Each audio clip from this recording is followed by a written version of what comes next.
Ivonne Ferreras. Bueno, y cuando tú escuchas esas cifras de las que ustedes han venido hablando hace un momentito, tú solamente empiezas a hacer comparaciones y empiezas para irte entonces al ámbito de lo político y de las propuestas que pudieran hacerse y cómo esto podría cambiarse. Y dentro de esas comparaciones nosotros vemos, por ejemplo, un sector tan vulnerable como es el de nuestros jóvenes.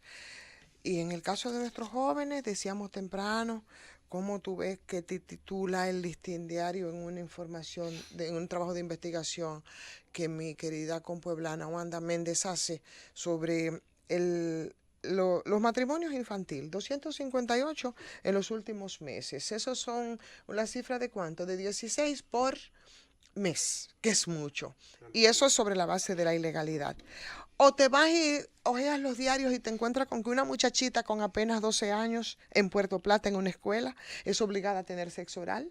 Ahí es el chiste de todos y eso nos plantea a nosotros qué se invierte y cuál es el deterioro. No es un asunto familiar, con lo que muchos quieren hacer un mea culpa. Es un asunto de la sociedad y cómo esta sociedad está permeada y cómo está descompuesta y cómo se está invirtiendo desde los diferentes frentes en eso que es el futuro de la patria y que cuando tú lo ves en esas condiciones tú nada más tienes que concluir en que la patria está en un increíble peligro.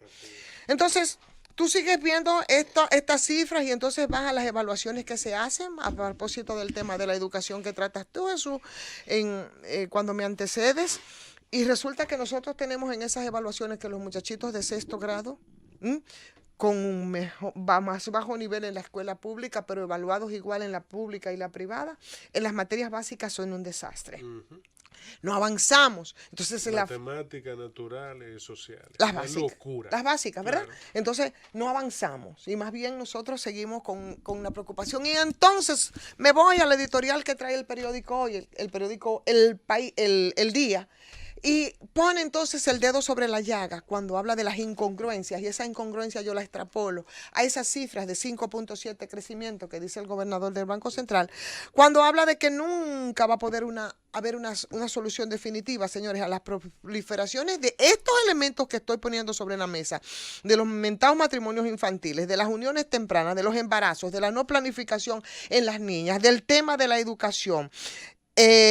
Planes incongruentes en el Estado Dominicano, en las políticas públicas para invertir en esa población que es la que más demanda. Y tampoco habrá sosiego social, como mismo lo dice el periódico El Día en su editorial, si nosotros continuamos por ese derrotero económico y por esa pobreza a la hora de invertir y la pobreza de una clase media que va estrepitosamente y que es la que está llamada a hacer los cambios que necesita la sociedad, va, bueno, estrellándose, condenados a vivir con cómo esa misma clase media que baja y que le tiene mucho miedo a bajar a esa pobreza para vivir con cuánto, con un salario mínimo de 10,000 pesos mensuales, una pobreza de una clase media que incide en los mayores índices de violencia de género, de deserción escolar, de que se produce y se produce en jóvenes adolescentes. Entonces, eso se expresa con un abandono de la escuela, con un abandono de la educación. Eso es un punto en esa clase, en esa población, que es bastante vulnerable. Ahora, tú te vas entonces a otro tema más especializado y que tiene unas cifras que también van creciendo en la misma medida que el económico que dice el Banco Central y es la deuda.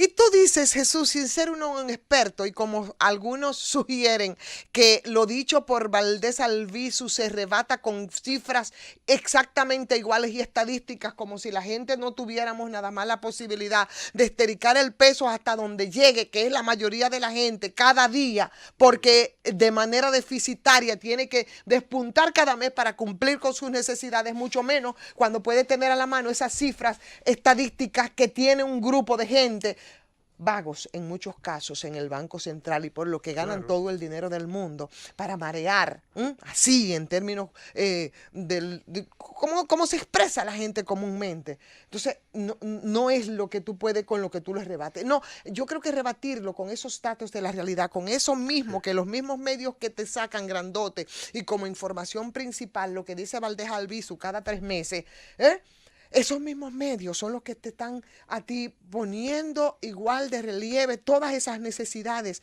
y incumplidas que precisamente en un país que tiene ese crecimiento deberían de estar resueltas.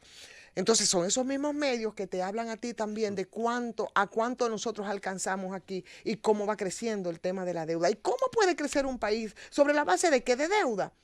Sobre la base de deuda. Pero ¿cómo es que está fundamentada, según dicen ellos, en el tema de la inversión extranjera, en un país donde hay tantas inseguridades? Porque también el tema de la delincuencia y el de la criminalidad, que está muy asociado a esa misma pobreza, tampoco ha podido resolverse.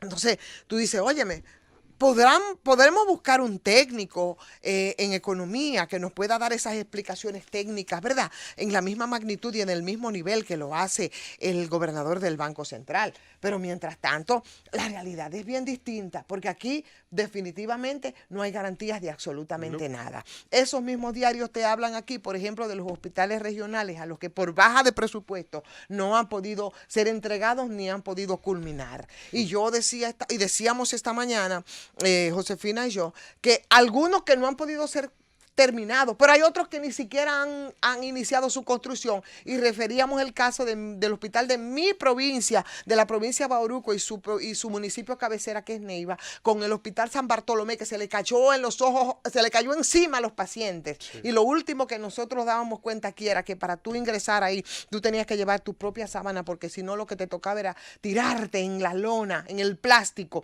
hasta aquí, que finalmente... Sí, en este país llevar tu propia lona, tu propia sábana. En este país del crecimiento económico, donde ese crecimiento económico no alcanza ni siquiera para que nosotros podamos tomar el cuadre de que somos un país democrático. Porque democracia no es solamente hablar de que con la entrecomillada libertad de expresión. Democracia es garantizar derechos fundamentales como el del techo, como el de la salud, como el de la vivienda, como el de la salud, señor, que aquí cada vez se hace y se vuelve más vulnerable. Y cuando se intenta avanzar, se lo traga entonces precisamente el tema de la corrupción, el tema de la impunidad, que ha sido sacado de la agenda y que nos quieren decir que avanzamos. Entonces, tú dices, la verdad, tú no entiendes. No. Y se te vuelve todo un contrasentido. Y se te vuelve todo una incongruencia. Y vuelvo y me monto en lo que dice el editorial del periódico El Día, cuando habla de los retos de desarrollo de la República Dominicana, cuando habla de que esos retos se ven permanentemente tronchados por esas incongruencias, por esos contrasentidos, y cuando se habla de la prevalencia, por ejemplo, de esos embarazos en los adolescentes que ya son una situación de salud pública, y de las uniones tempranas que constituyen un problema patético, ¿no? De lo que es ese desequilibrio y esa incongruencia social y esa necesidad de que ese impacto de ese crecimiento pueda recaer en la gente. Y las autoridades saben qué es lo que hay que hacer si hubiera una verdadera voluntad de revertir el drama que nosotros estamos planteando y que nos da ganas para tratar de entender un poco las cosas, de comparar con ese crecimiento. Mientras tanto, el país político sigue su curso. Mientras tanto, la presente coyuntura preelectoral está asignada por una sorda lucha casi fratricida entre las dos facciones del mayoritario Partido de la Liberación Dominicana, como Así si es. Todo el país ahí estuviera y ahí ha debido de quedarse. Y en esa lucha interna, ese partido ha sido tan agresivo y ha desconocido tanto sus propias legalidad y la del Estado, buscando reproducirse, señor, en ese poder que lo obliga o ha obligado o ha debido por lo menos obligar a una oposición a desarrollar iniciativas vertientes, a desarrollar iniciativas audaces para detener esos designios del PLDismo, que es el mismo que nos manda a decir esas cifras con las que nos quieren entretener.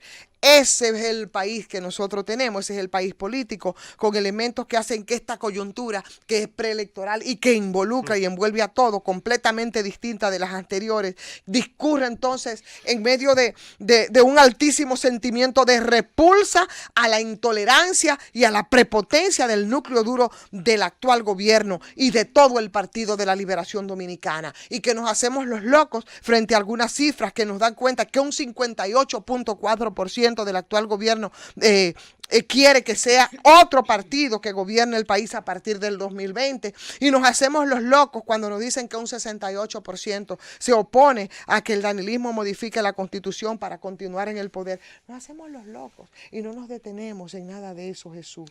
¿Por qué? Lo que pasa es que las ansias de poder y de quedarse manejando la cosa pública, no importa lo que cueste, no importa quién caiga, no importa quién haya que difamar, no importa lo que haya que romper, no importa lo que haya que pagar.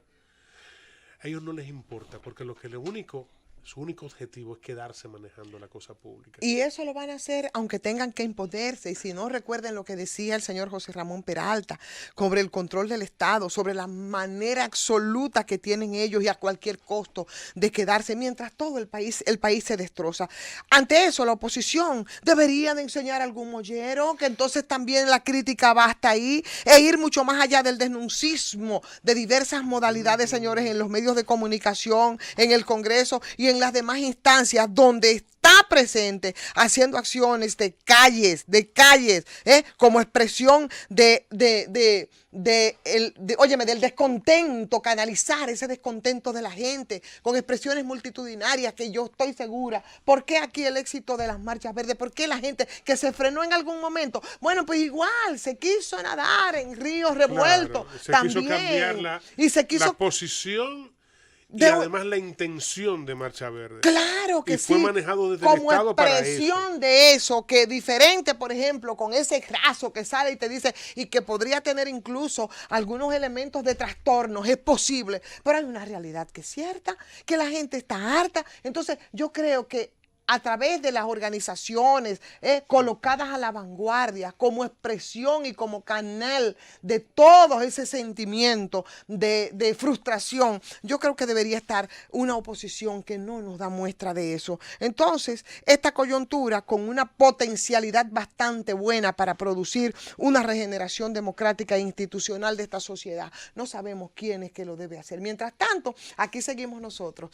consumiendo la cifra que le da la gana de tratar de vendernos el gobernador del Banco Central y, por supuesto, la imposición de quedarse a cualquier precio los que están con una repostulación que es ilegal porque llamaría a una modificación de la Constitución para la que no se tiene ningún desparpajo para hacerla. Yo, como dice doña Milagros Ortiz Bosch, de verdad todavía quiero apostar a que en la mesa presidencial no está en el menú ese plato que se llama tiburón podrido. ¡Llévatela!